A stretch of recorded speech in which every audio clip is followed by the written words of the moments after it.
नारायणं नमस्कृत्य नरं चैव नरोत्तमं देवीं सरस्वतीं व्यासं ततो जयम उदीरयेत्।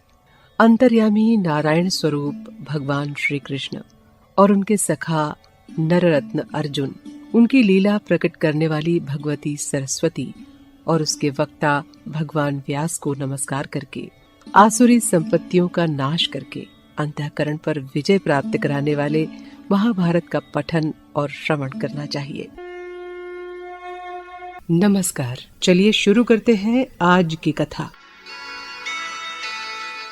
जिस समय दमयंती के स्वयंवर से लौटकर इंद्रादि लोकपाल अपने अपने लोकों में जा रहे थे, उस समय उनकी मार्ग में ही कलयुग और द्वापर से भेंट हो गई। इंद्र ने पूछा, क्यों कलयुग, कहाँ जा रहे हो? कलयुग ने कहा, मैं दमयंती के स्वयंवर में उससे विवाह करने के लिए जा रहा हूँ।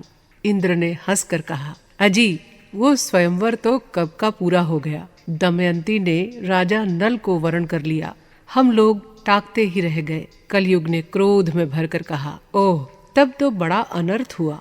उसने देवताओं की उपेक्षा करके मनुष्य को अपनाया, इसलिए उसको दंड देना चाहिए। देवताओं ने कहा, दमयंती ने हमारी आज्ञा प्राप्त कर नल को वरण किया है। वास्तव में नल सर्वगुण संपन्न और उसके योग्य है। वो समस्त धर्मों के मर्मज्ञ और सदाचारी हैं। उन्होंने इतिहास पुराणों के सहित वेदों का अध्ययन किया है। वे धर्मानुसार यज्ञ में देवताओं को तृप्त करते हैं और कभी किसी को सताते नहीं हैं। उनको श्राप देना तो नरक की धधकती आग में गिरना है। ये कहकर सभी देवता अपने अपने लोक में चले गए। अब कलयुग ने द्वापर से कहा, भाई, मैं अपने क्रोध को शांत नहीं कर सकता, इसलिए मैं नल के शरीर में निवास करूंगा और उसे राज्य से हटा दूंगा। तब वो दमयंती के साथ नहीं रह सकेगा। इसलिए तुम भी जुए के पासों में प्रवेश करके मेरी सहायता करना। द्वापर ने उसकी बात स्वीकार कर ली। द्वापर और कलयुग दोनों ही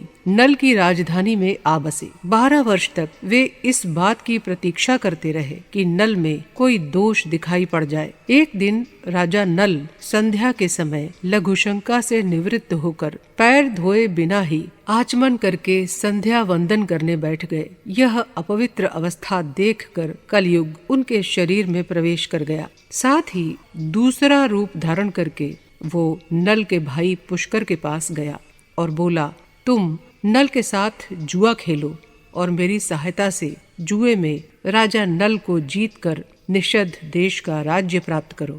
पुष्कर उसकी बात स्वीकार करके नल के पास गया। द्वापर भी पासों का रूप धारण करके उनके साथ हो लिया। जब पुष्कर ने राजा नल से बार बार जुआ खेलने का आग्रह किया, तब राजा नल दमयंती के सामने अपने भाई की बार बार की ललकार को सह नहीं सके।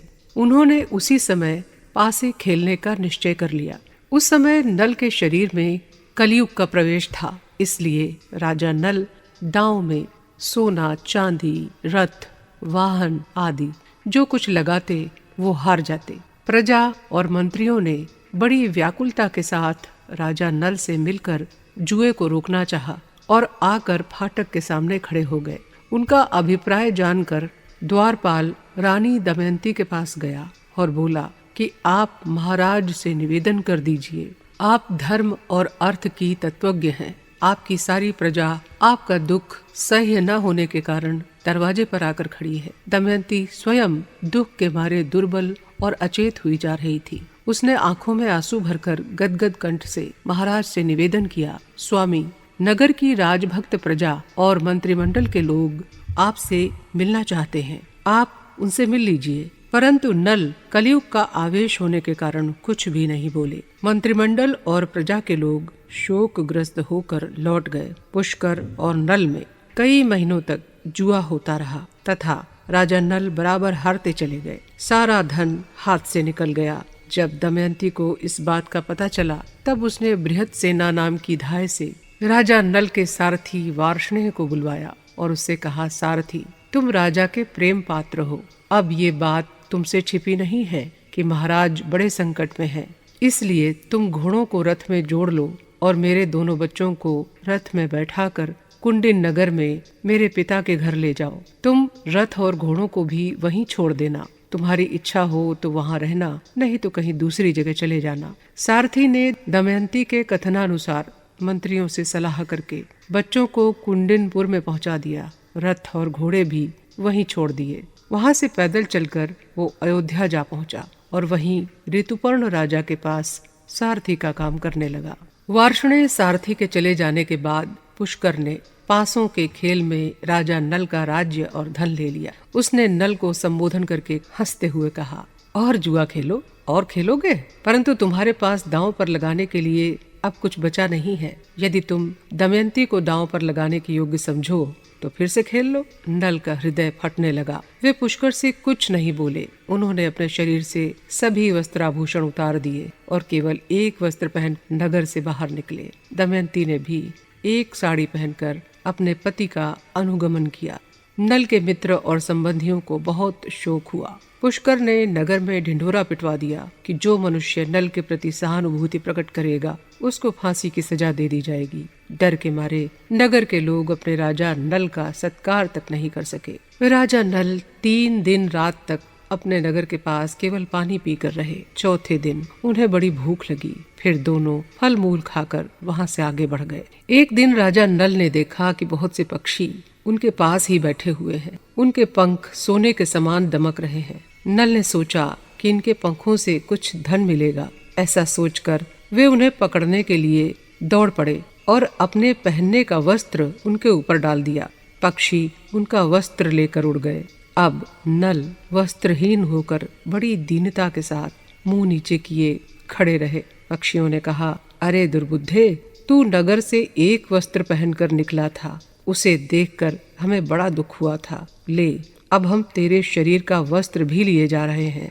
हम पक्षी नहीं, जुए के पासे हैं। नल ने दमयंती से पासों की बात कह दी। इसके बाद नल ने कहा, प्रिय, तुम देख रही हो कि यहाँ बहुत से मार्ग हैं और सामने का रास्ता विदर्भ देश को जाता है। इस प्रकार राजा नल दुख और शोक से भरकर बड़ी सावधानी के साथ दमयंती को भिन्न भिन्न मार्ग और आश्रम बताने लगे। दमयंती की आंखों में आंसू भर आए। वो गदगद स्वर से कहने लगी, स्वामी, आप क्या सोच रहे हैं? मेरा शरीर फटा जा रहा है।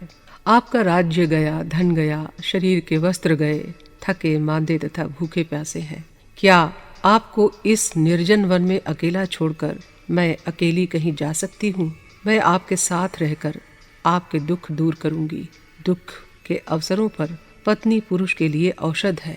वो धैर्य देकर पति के दुख को कम करती है। ये बात वैद्य भी स्वीकार करते हैं। नल ने कहा, प्रिय, तुम्हारा कहना ठीक है। पत्नी मित्र है, पत्नी औषध है, परंतु मैं तो तुम्हारा त्याग करना नहीं चाहता। तुम ऐसा संदेह क्यों कर रही हो? दमयंती बोली, आप मुझे छोड़ना नहीं चाहते, परंतु विदर्भ देश का मार्ग क्यों बतला रहे हैं? मुझे निश्चय है कि आप मेरा त्याग नहीं कर सकते। फिर भी इस समय आपका मन उल्टा हो गया है, इसलिए ऐसी शंका हो रही है। आपके मार्ग बतलाने से मेरा मन दुखता है। यदि आप मुझे किसी संबंधी के घर भेजना ही चाहते हैं तो ठीक है, हम दोनों साथ साथ चलें और मेरे पिता आपका सत्कार करेंगे। आप वहीं सुख से रहिएगा। नल ने कहा, प्रिय, तुम्हारे पिता राजा हैं और मैं भी कभी राजा था। इस समय मैं संकट में पड़कर उनके पास नहीं जाऊंगा। राजा नल दमयंती को समझाने लगे। उसके बाद दोनों एक ही वस्त्र से शरीर ढककर कुछ दूर पर एक धर्मशाला में जाकर ठहर गए। उस समय राजा नल के शरीर पर वस्त्र नहीं था। शरीर धूल से लथपथ हो रहा था। भूख प्यास की पीड़ा अलग से थी। राजा नल जमीन पर ही सो गए। दमयंती के जीवन में भी कभी ऐसी परिस्थिति नहीं आई थी। दमयंती के सो जाने पर राजा नल की नींद टूटी। सच बात तो ये है कि वे दुख और शोक की अधिकता के कारण सो भी नहीं सकते थे। आंख खुलने पर उनके सामने राज्य के छिन जाने, सगे संबंधियों के छूटने और पक्षियों के वस्त्र लेकर उड़ जाने के दृश्य एक एक कर आने लगे। वे सोचने लगे कि दमयंती मुझ पर बड़ा प्रेम करती है। प्रेम के कारण ही वो इतना दुख सह रही है। यदि मैं इसे छोड़कर चला जाऊंगा तो ये अपने पिता के घर चली जाएगी। मेरे साथ तो इसे दुख ही दुख भोगना पड़ेगा। अंत में राजा नल ने ये निश्चय किया कि दमयंती को छोड़कर जाने में ही भलाई है। ऐसा कहकर राजा नल ने विचार किया कि मैं वस्त्रहीन हूँ और दमयंती के शरीर पर भी केवल एक ही वस्त्र है। फिर भी इसके वस्त्रों में से आधा फाड़ लेना ही श्रेयस्कर है, परंतु फाड़ूं कैसे? उनकी दृष्टि एक बिना म्यान की तलवार पर पड़ गई। राजा नल ने उसे उठा लिया और धीरे से दमयंती का आधा वस्त्र फाड़ कर अपना शरीर ढक लिया। दमयंती नींद में थी। राजा नल उसे छोड़कर निकल गए।